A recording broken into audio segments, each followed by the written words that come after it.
नमस्कार दोस्तों, आप सभी का हमारे YouTube चैनल एमडी एकेडमी में मैं अमन तिवारी स्वागत करता हूं। आज के इस वीडियो में हम पढ़ेंगे भाग 4 राज्य के नीति निर्देशक तत्व।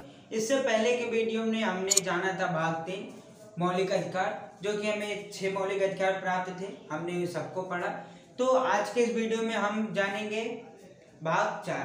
भाग 4 कितने अनुच्छेद से लेकर कितने अनुच्छेद तक है, हम इसको पढ़ेंगे। ठीक है, तो आइए शुरू करते हैं। लेकिन इससे पहले आप लोगों को बता दें कि अगर अभी तक आप लोगों ने भाग 1, भाग 2 और भाग 3 का वीडियो नहीं देखा तो हमने लिंक डिस्क्रिप्शन बॉक्स में दे दिए, आप वहां पे जाकर वीडियो को देख सकते हैं। अगर आप हमारे चैनल पर नए हैं तो वीडियो को लाइक, सब्सक्राइब, कमेंट, शेयर जरूर करें और बेल आइकन को प्रेस करें ताकि जितनी भी वीडियो हो सब नोटिफिकेशन सबकी आपके पास पहुंचती रहे। ठीक है, तो आइए शुरू करते हैं। आज का हमारा टॉपिक रहेगा भाग 4 राज्य के नीति निर्देशक तत्व। ठीक है, और यह है अनुच्छेद 36 से 51 तक, यानी कि आर्टिकल 36 to 51। ठीक है, तो आइए जानते हैं। सबसे पहले हमारा आर्टिकल नंबर 36 है क्या।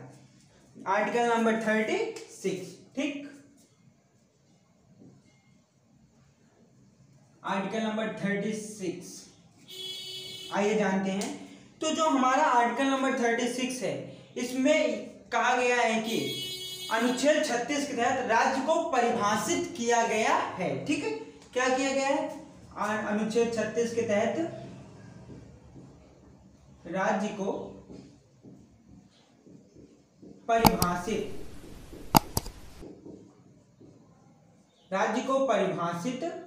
किया गया है। ठीक, अनुच्छेद 36 के तहत राज्य को परिभाषित किया गया है, यानी कि राज्य को परिभाषित किया गया है। ठीक, अब हम जानेंगे अनुच्छेद 37। इसका मतलब तो आप लोग समझ गए होंगे कि अनुच्छेद 36 के तहत हमारा जो राज्य है उसकी परिभाषा दी गई है। ठीक है, अब आइए जानते हैं अनुच्छेद 37 क्या है हमारा। ठीक, अनुच्छेद 37 कहता है कि राज्य में नीति निर्देशक तत्व को लागू करना राज्य का कर्तव्य है और यह वाद योग्य नहीं है। ठीक, क्या आइए जानते हैं। राज्य में नीति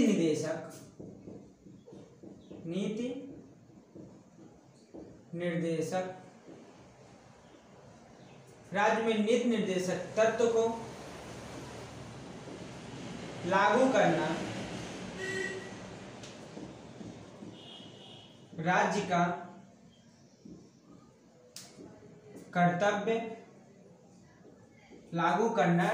का कर्तव्य है और यह वाद्य योग्य नहीं है।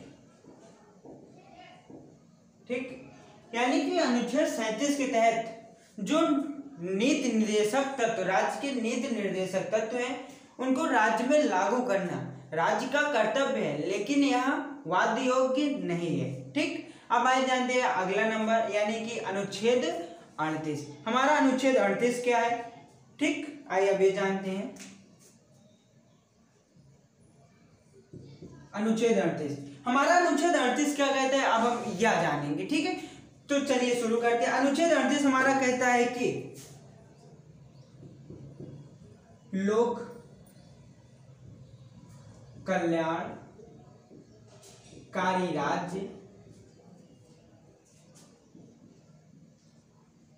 कल्याणकारी राज्य के संबंध में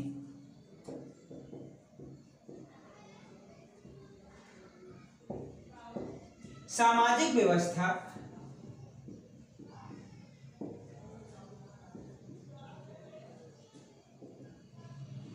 लोक कल्याणकारी राज्य के संबंध में सामाजिक व्यवस्था बनाए रखना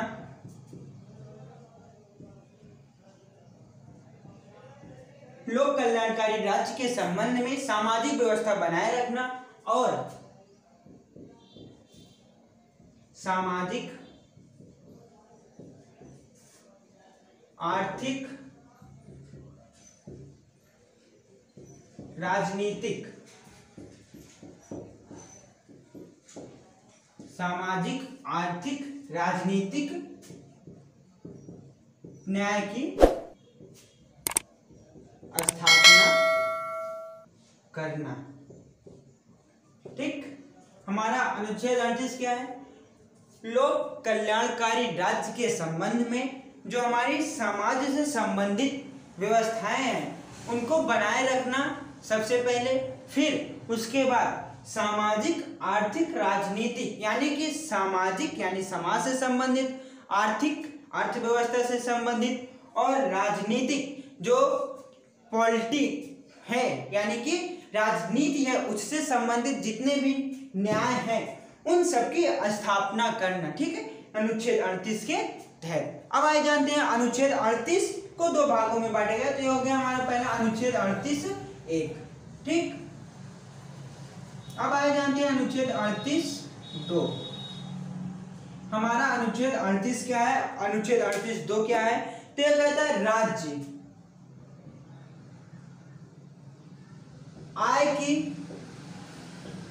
राज्य आय की असमानता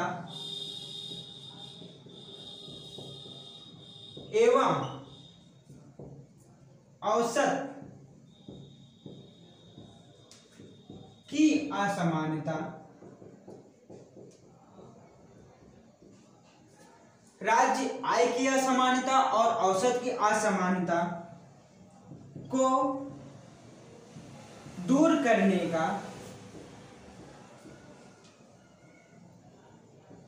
प्रयास करेगी और राज्य इसके लिए विधि बनाएगा।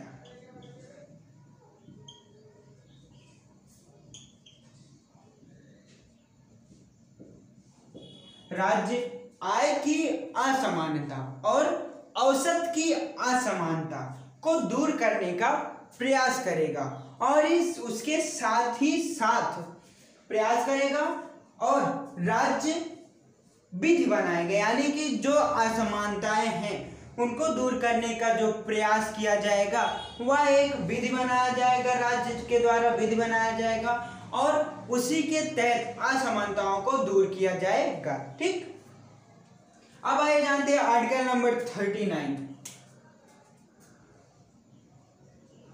तो आपको बता दें अनुच्छेद 39 को 6 भागों में डिवाइड किया गया है। ठीक, तो सबसे पहले हम पढ़ेंगे अनुच्छेद 39(a) यानी कि 39(a).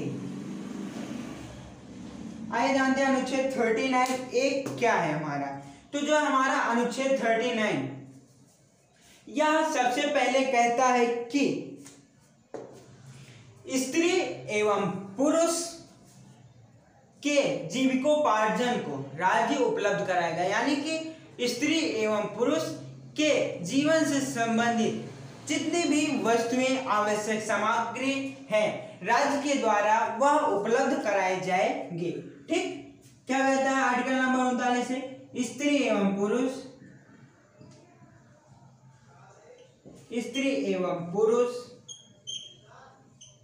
के जीविकोपार्जन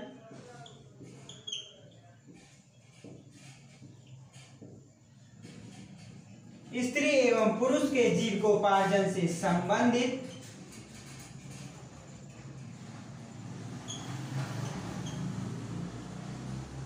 समस्त स्त्री एवं पुरुष की जीविकोपार्जन से संबंधित समस्त सामग्री राज्य उपलब्ध कराएगा। ठीक, ये हो गया हमारा अनुच्छेद 39(a). ठीक है, अब हम जानेंगे अनुच्छेद 39(b). ठीक, हमारा अनुच्छेद 39(b) क्या है, क्या कहता है, उससे क्या संबंध है, अब हम इसको जानेंगे। तो आपको बता दें अनुच्छेद 39(b) हमारा क्या है, पहले इसको क्लियर कर लेते हैं फिर उसके आगे आइए जानेंगे हम।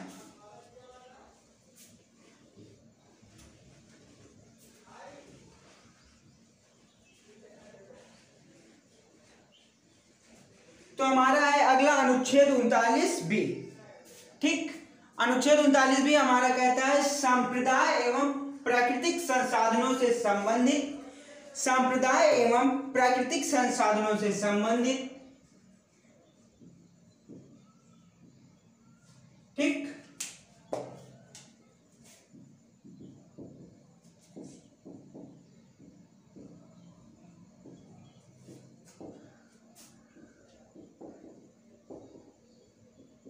संप्रदाय एवं प्राकृतिक संसाधनों से संबंधित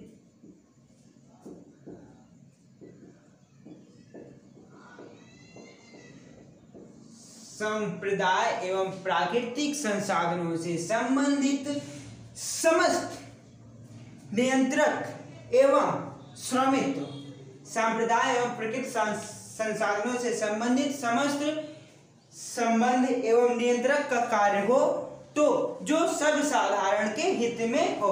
समस्त संप्रदाय एवं प्राकृतिक संसाधनों से संबंधित समस्त नियंत्रक का कार्य हो जो सर्वसाधारण के संबंध, जो सर्वसाधारण के संबंध में है। ठीक, या हो। हमारा अनुच्छेद 39B कहता है कि राज्य एवं संप्रदाय एवं प्राकृतिक संसाधनों का स्वामित्व एवं नियंत्रण का कार्य हो जो सर्वसाधारण के हित में हो। ठीक, अब हम जानेंगे अगला अनुच्छेद 39C। ठीक, आइए जानते हैं हम अगला अपना अनुच्छेद 39C हमारा क्या है। यह कहता है कि धन का समान वितरण। ठीक, अनुच्छेद 39B क्या है? अनुच्छेद 39C धन का समान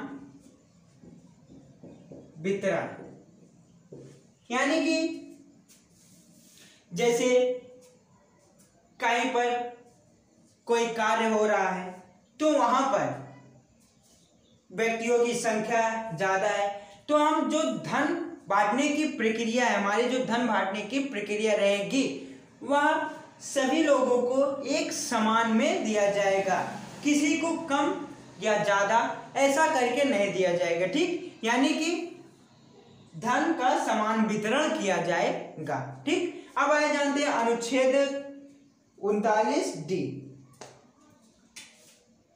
अनुच्छेद 39D। यह क्या कहता है? अनुच्छेद 39D यह कहता है कि स्त्री एवं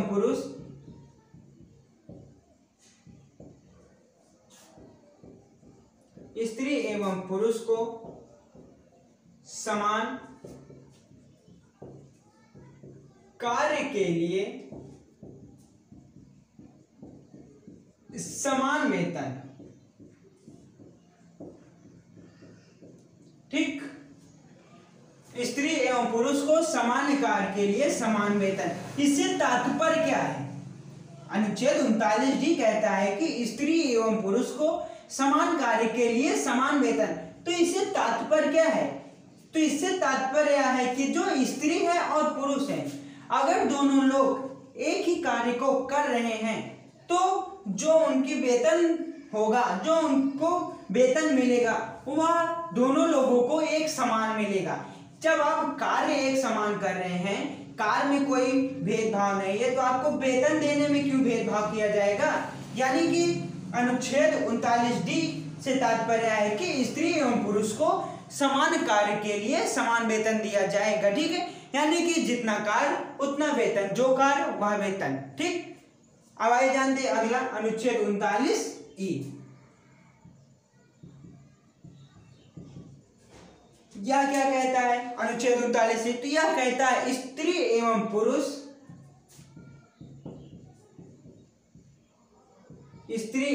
पुरुष अपने कर्म कार्य की शक्ति का दुरुपयोग, स्त्री एवं पुरुष अपने कर्म कार्य की शक्ति का दुरुपयोग नहीं करेंगे। मतलब आपके अंदर कोई टैलेंट है, चाहे वह स्त्री हो या पुरुष हो, आपके अंदर कोई ऐसा गुण है जो सामने वाले के पास नहीं है, तो आप उसका दुरुपयोग नहीं करेंगे, ठीक, चाहे वह फिर स्त्री हो या वह पुरुष हो। अब आ जानते हैं अनुच्छेद 39F, यानी कि आर्टिकल 39 का लास्ट। तो अनुच्छेद 39F कहता है कि राज्य जो राज्य है वह राज्य के बच्चों को स्वच्छ पर्यावरण एवं गरिमामय वातावरण उपलब्ध कराने का प्रबंध करेगा, ठीक, यानी कि राज्य के बच्चों को स्वच्छ पर्यावरण एवं गरिमामय वातावरण उपलब्ध, राज्य के बच्चों को स्वच्छ पर्यावरण एवं गरिमामय वातावरण उपलब्ध कराना राज्य का कर्तव्य होगा, ठीक। आर्टिकल 39F क्या कहता है? यह कहता है कि राज्य के बच्चों को स्वच्छ पर्यावरण एवं गरिमामय वातावरण उपलब्ध कराना राज्य का कर्तव्य होगा, ठीक, यानी कि राज्य में जो बच्चे निवास करते हैं उनके लिए स्वच्छ एवं गरिमामय पर्यावरण और वातावरण, पर्यावरण स्वच्छ रहना चाहिए, सभी के लिए आवश्यक है, और जो वातावरण है वह तो वहां पर निवास करने वाले लोगों के ऊपर ही डिपेंड करता है, ठीक है। तो अनुच्छेद 39F के तहत राज्य के बच्चों को स्वच्छ पर्यावरण एवं गरिमामय वातावरण उपलब्ध कराना राज्य का कर्तव्य है, ठीक। अब आइए जानते हैं अनुच्छेद 40, यानी कि अनुच्छेद 40 हमारा क्या है? अनुच्छेद 40, तो इसमें ग्राम पंचायत का गठन के बारे में कहा गया है, ठीक, यानी कि ग्राम पंचायत का गठन। अनुच्छेद 40 ग्राम पंचायत का गठन के बारे में उल्लेख किया गया है, ठीक है। अब आइए जानते हैं हम अनुच्छेद 41, हमारा अनुच्छेद 41 क्या है?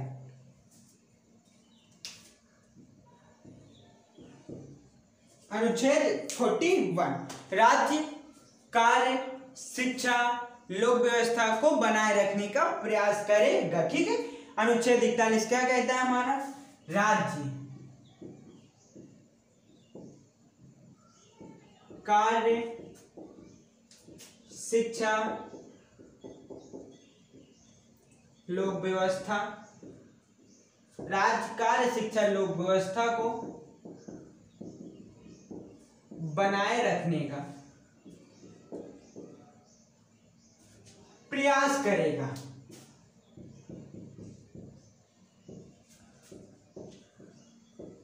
ठीक, यानी कि राज्य कार्य शिक्षा लोक व्यवस्था को अनुच्छेद 41 के तहत बनाए रखने का प्रयास करेगा, ठीक।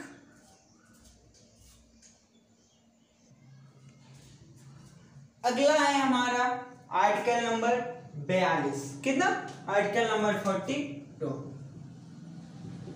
इससे क्या तात्पर्य? आर्टिकल नंबर 42 से राज्य न्याय की मानवता एवं चित्त दशाओं को सुनिश्चित करने का प्रयास करेगा एवं प्रस्तुत सहायता को स्त्रियों तक उपलब्ध कराएगा, ठीक। क्या तात्पर्य है? राज्य न्याय एवं मानवता को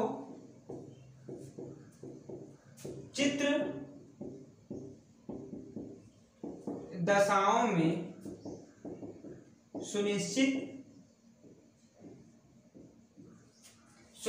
करने का प्रयास करेगा एवं प्रस्तुत सहायता को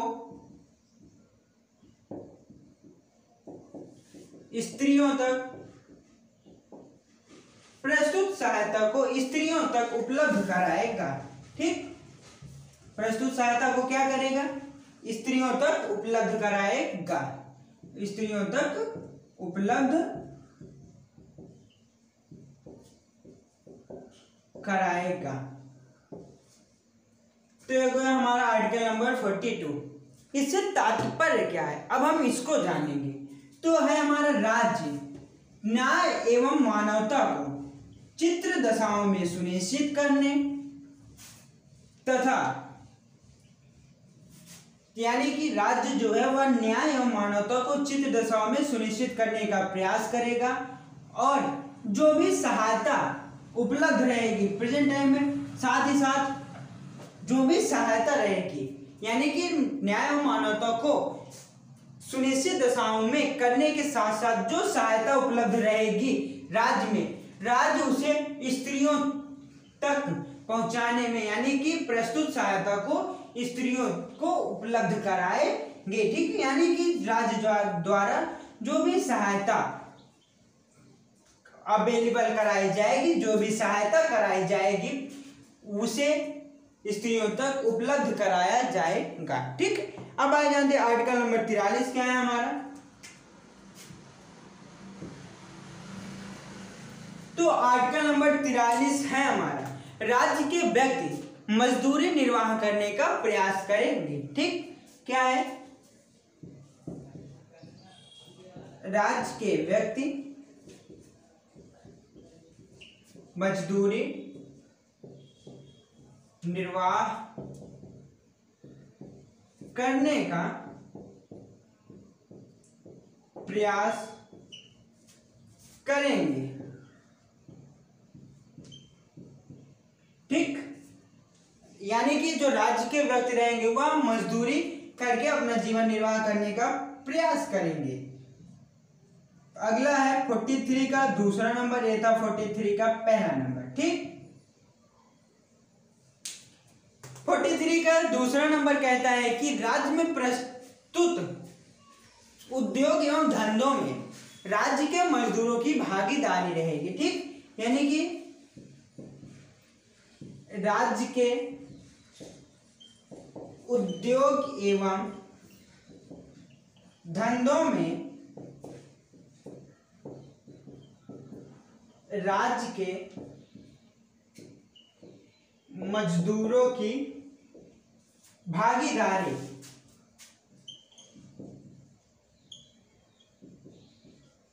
राज्य के उद्योग एवं धंधों में राज्य के मजदूरों की भागीदारी। ठीक, यानी कि राज्य में जो उद्योग धंधे होंगे उनमें जो राज्य के मजदूर व्यक्ति रहेंगे उनकी भी भागीदारी रहेगी, यानी कि उनमें वह कार्य करेंगे। ठीक है, इसका तात्पर्य है कि राज्य में प्रस्तुत उद्योग एवं धंधों में राज्य के व्यक्तियों का भागीदारी रहेगी। ठीक है, तो अब आइए जानते हैं आर्टिकल नंबर 44 क्या है हमारा।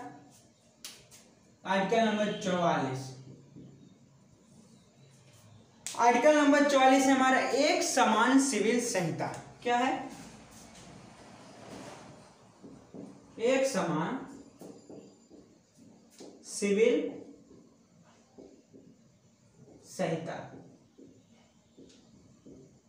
ठीक, आपको बता दें कि गोवा एकमात्र ऐसा राज्य है जहां पर एक समान सिविल संहिता लागू है। ठीक है, गोवा एकमात्र ऐसा राज्य है जहां पर एक समान सिविल संहिता लागू की गई है। ठीक है, अब इसके बाद हम जानेंगे अपना आर्टिकल नंबर 45 क्या है और उससे क्या तात्पर्य है। तो चलिए जानते हैं आर्टिकल नंबर 45 क्या है हमारा।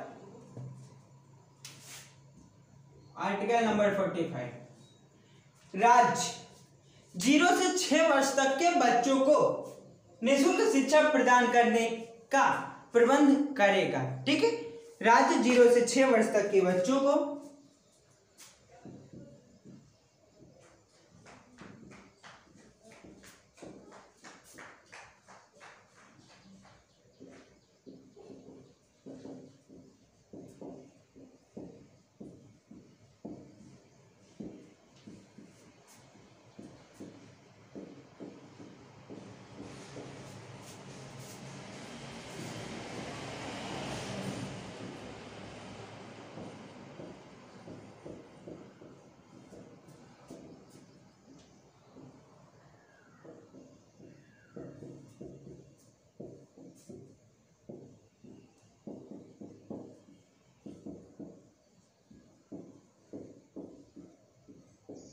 ठीक, राज्य 0 से 6 वर्ष तक के बच्चों की देखभाल करेगा। ठीक है, और साथ ही साथ उनके लिए निःशुल्क शिक्षा देने का प्रबंध भी करेगा। ठीक है, राज्य 0 से 6 वर्ष तक के बच्चों की देखभाल करेगा और साथ ही साथ उनको निःशुल्क शिक्षा देने का प्रतिबंध करेगा, यानी कि प्रबंध करेगा। ठीक है, अब आइए जानते हैं आर्टिकल नंबर 46।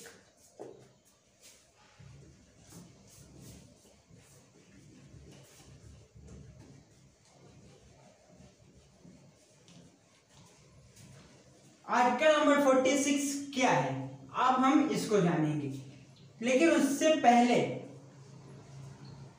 आप लोग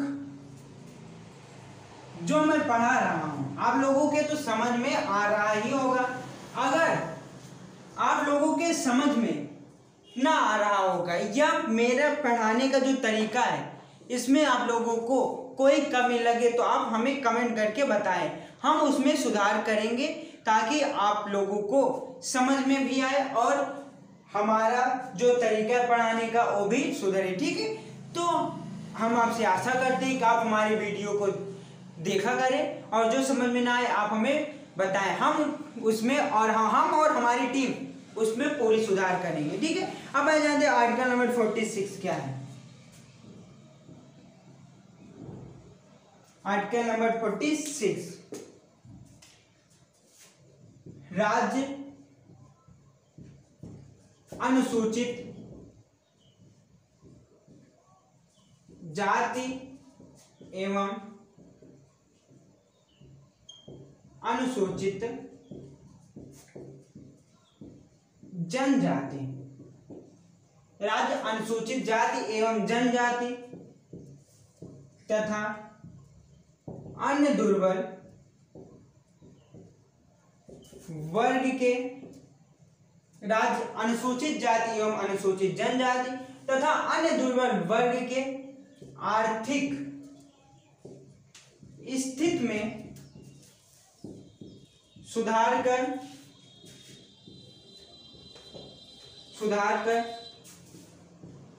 उसमें परिवर्तन लाने का प्रयास करेगी। ठीक, राज्य अनुसूचित जाति एवं अनुसूचित जनजाति तथा अन्य दुर्बल वर्ग की जो आर्थिक दशा खराब है उसमें सुधार करेगी और सुधार करके उसको सुधारने का प्रयास करेगी, उसमें परिवर्तन करने का प्रयास करेगी। ठीक है, अब आइए जानते हैं आर्टिकल नंबर अगला, आर्टिकल नंबर 47 क्या है हमारा, तो यह है राज्य कोषाधार स्तर को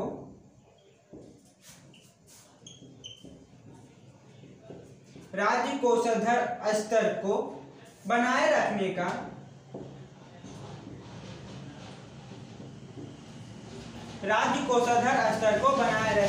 का प्रयास करेगा तथा राज्य के व्यक्तियों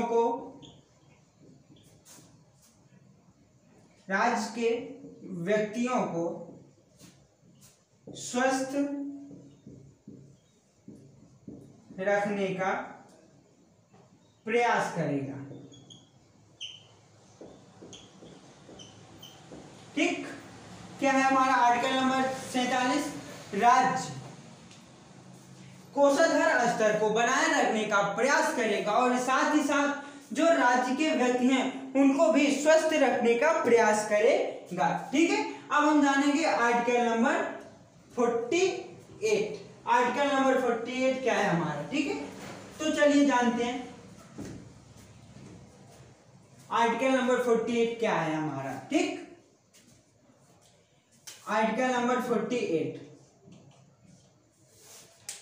आर्टिकल नंबर 48 है हमारा, राज्य पशुपालन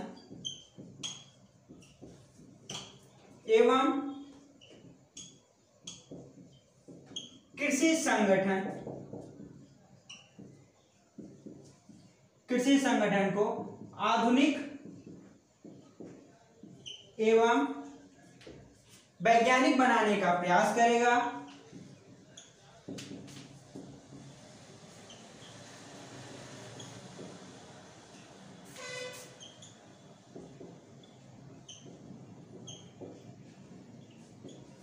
तथा दुधारू जानवर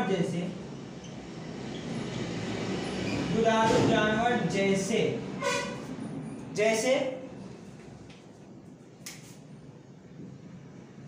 गाय, भैंस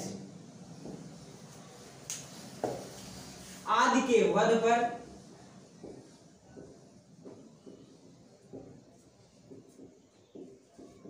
प्रतिबंध लगाएगा।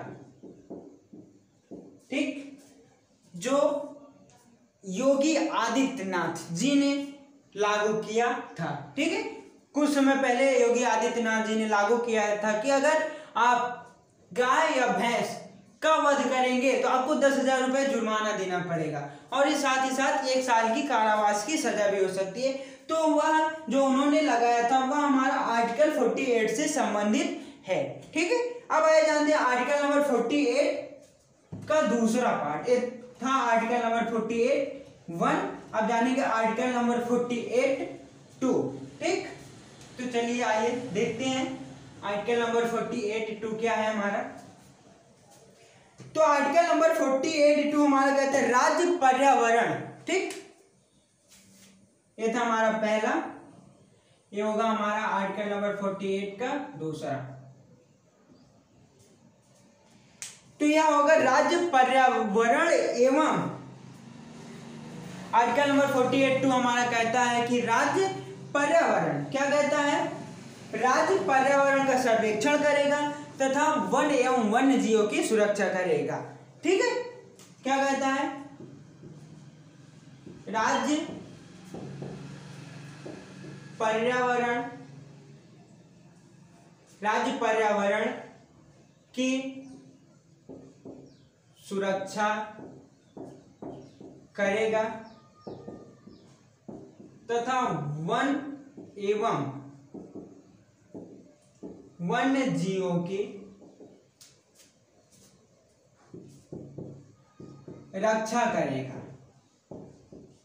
ठीक, आर्टिकल नंबर 48(2) क्या हमारा, राज्य पर्यावरण की सुरक्षा करेगा तथा वन एवं वन्य जीवों की रक्षा करेगा और रक्षा करने का प्रयास करेगा। ठीक है, अब आइए जानते हैं आर्टिकल नंबर 49।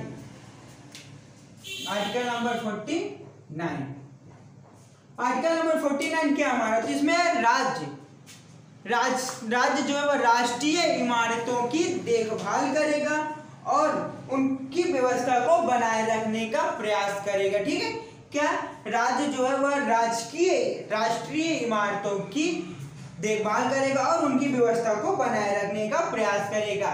42वां संवैधानिक संशोधन अधिनियम 1976 के तहत। ठीक, कितना, 42वां संवैधानिक संशोधन अधिनियम 1976 के तहत आर्टिकल 49 में क्या हमारा, राष्ट्रीय इमारतों की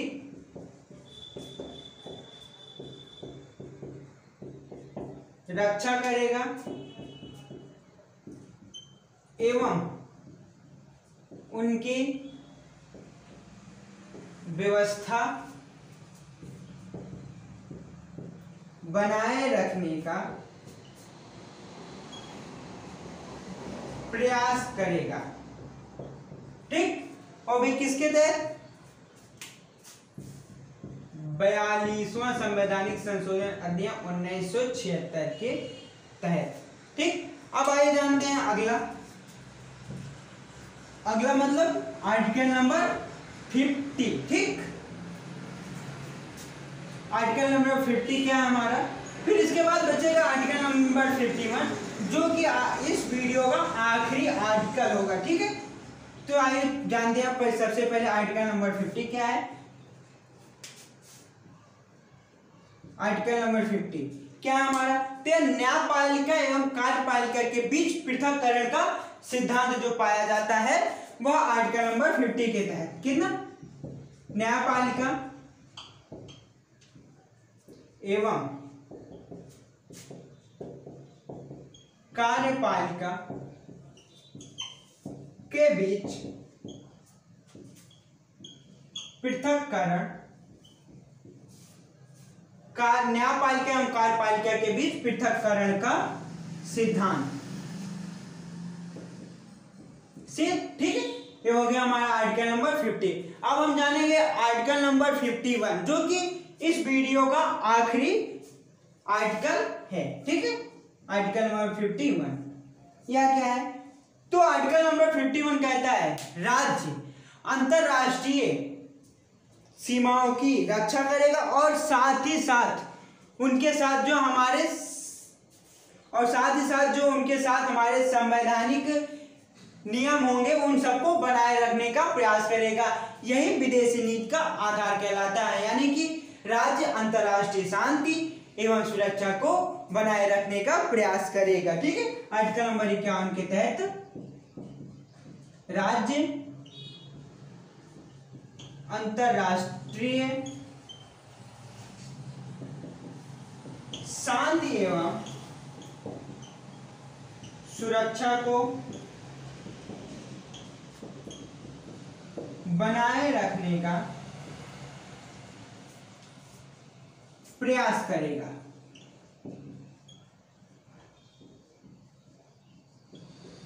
यही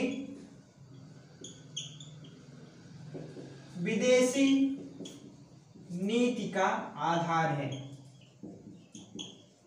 ठीक, आर्टिकल नंबर 51 राज्य अंतरराष्ट्रीय शांति एवं सुरक्षा को बनाए रखने का प्रयास करेगा, यही विदेशी नीति का आधार है। ठीक है, तो आज के वीडियो में इतना ही। अब हम कल मिलेंगे फिर नए वीडियो के साथ और अगले भाग के साथ। इस वीडियो में भाग 4 समाप्त। ठीक है, अब हम पढ़ेंगे भाग 4A अगले वीडियो में। धन्यवाद, थैंक्स फॉर वॉचिंग।